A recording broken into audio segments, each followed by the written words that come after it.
Yo, what's up? Idol Loco muling nagbabalik. Gagawa ko na naman tayo ulit ng ating pagkaperahan. Babiyahe muna tayo. Pero bago tayo bumiyahe mga Idol Loco, attendance check muna tayo sa ating hometown. Ito nga, dito ulit tayo sa pinakamamahal natin na lugar, kung saan maraming matitibay, matipisak, hindi natutulog. Alright,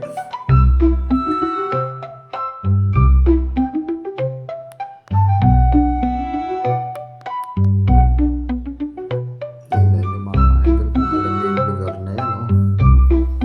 Siyempre doon pa rin tayo dadaan sa pinakalaguyan ng Bagong Silang mga idol. Shoutout sa inyo dyan mga taga-taas. Idol Loco, palakad-lakad, paikot-ikot parang barangay, hanap ng buhay.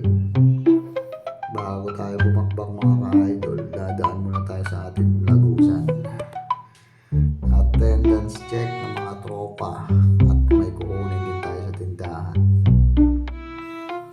Kaya samahan nyo ako, let's go!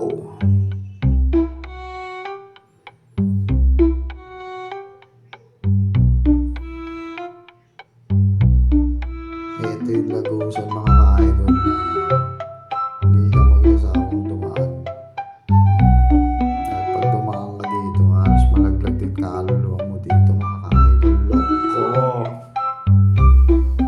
Ayan.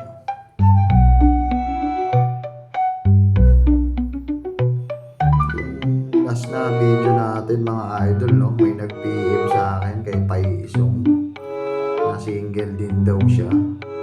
Kung napanood niyo yung video ko, yung kay Paisong na sabi ko, pinata si Paisong, may bahay na.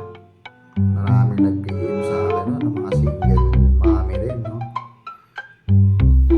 Eto, dito na ulit tayo sa hometown. Shoutout sa inyo mga kamarites. So, may bagong classmate tayo ngayon, Boss Roger, mapagmahal. Paisong, startup lang.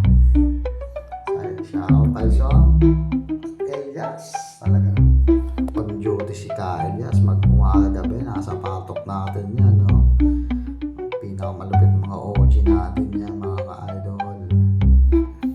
Siyempre, punta na tayo sa ating munting tindahan.